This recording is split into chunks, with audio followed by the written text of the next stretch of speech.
একটা 31 বছরের ছেলে কালকে তার 31 বছর হয়েছে।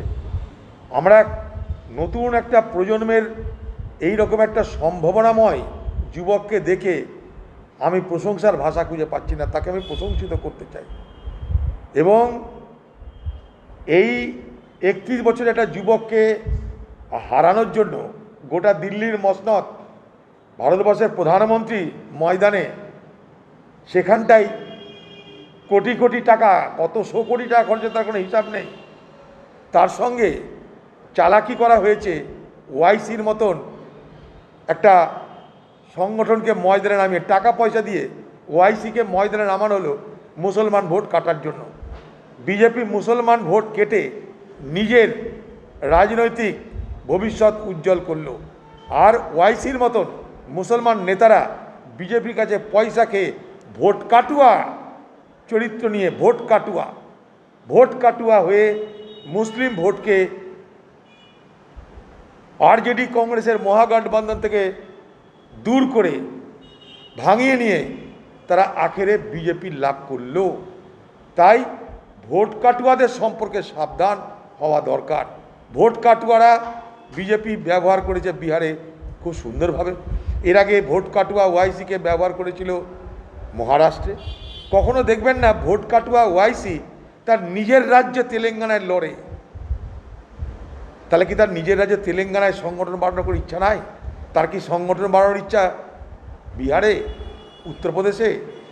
কিছুই না। এখানটায় জানে মুসলমান ভোট মানে ধর্মনিরপেক্ষ শক্তির পক্ষে পড়বে। ধর্মনিরপেক্ষ দলের পক্ষে যদি মুসলমান ভোট পড়ে তাহলে বিজেপির বিপদ হবে। তাই মুসলমান ভোটগুলোকে ধর্মনিরপেক্ষ শক্তির পক্ষ থেকে সরিয়ে নিয়ে জিগির তুলে, ধর্মের জিগির তুলে ওয়াইসির মতন লোককে ব্যবহার করে বিজেপি পার্টি এই ফয়দাটা বিহারে তুলল। এটা আগোড়া মহারাষ্ট্রে করেছে, অনেক রাজ্যে করেছে, সব রাজ্যে করে, পশ্চিমবঙ্গেও চেষ্টা করবে, আসামেও চেষ্টা করবে। তাই বাংলার সংখ্যালঘু মানুষ আপনারা ওয়াইসির মতন এই ধরনের ভোট কাটুয়া থেকে সতর্ক হবেন।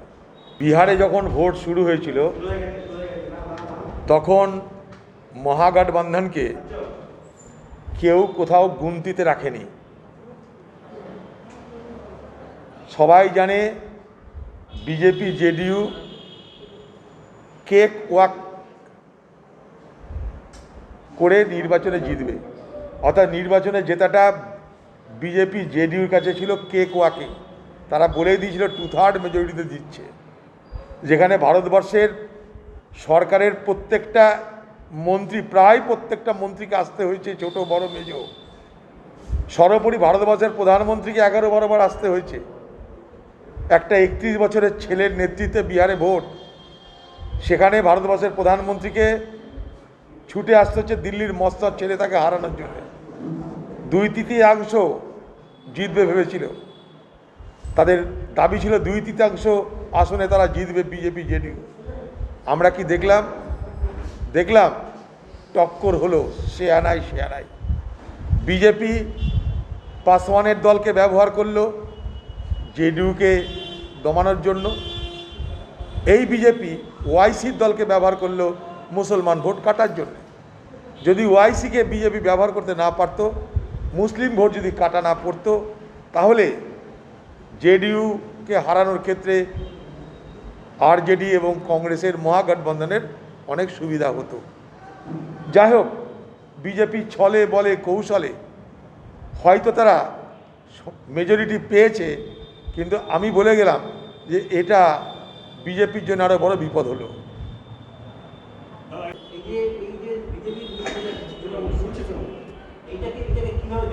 দেখুন, বিজেপি মানেই শেষ কথা নয়। বিজেপি যা বলে তাই যে হয় না। বিজেপির ধীরে ধীরে যে অবক্ষয় শুরু হয়েছে, মানুষের সমর্থনের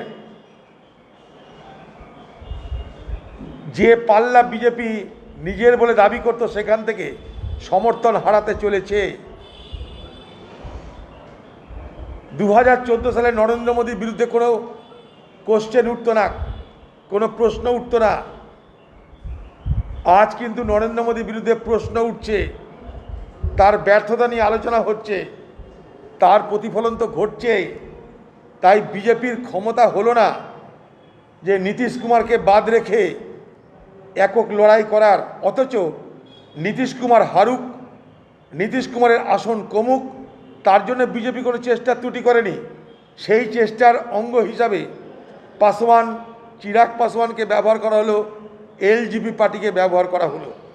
অর্থাৎ যে বিজেপি মনে প্রাণে চায় না নীতিশ কুমার বিহারে কোনো রকম শক্তি হিসাবে আত্মপ্রকাশ করুক, আজকে সেই ছক কষার পরেও বিজেপিকে ঢোক গিলতে হচ্ছে, বিজেপিকে বলতে হচ্ছে নীতিশ কুমার তোমার জন্য দরজা খোলা, যে তুমি কি কি চাইছো বলো।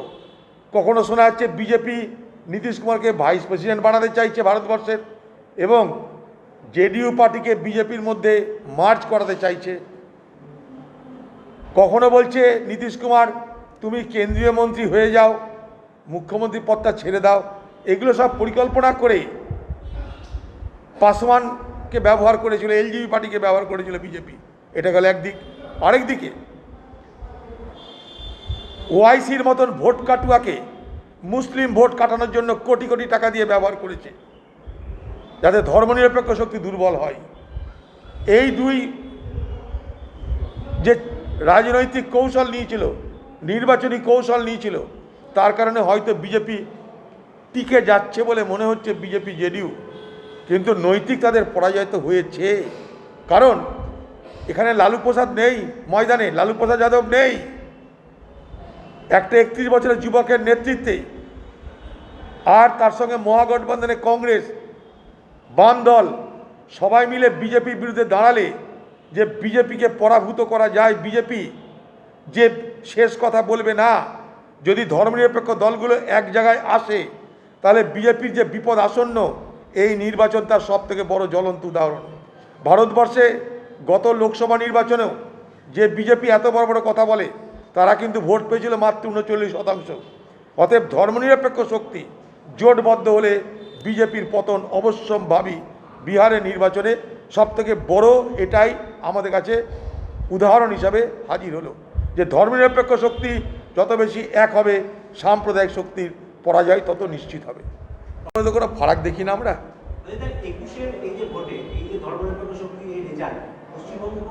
খুবই প্রভাব পড়বে। কারণ কি, এটা নির্বাচন চলাকালীনই কংগ্রেস, বাম এই দলগুলোর যারা কর্মী, তাদের কাছে এটা একটা খুব ভালো বার্তা গেছে, যে বিহারে লালু প্রসাদ যাদবকে জেলে রেখেও তার ছেলেকে আটকাতে পারছে না, তার ছেলেকে হারানোর জন্য প্রধানমন্ত্রীকে ময়দানে আসতে হচ্ছে, সেটা আমরা কেন পারবো না?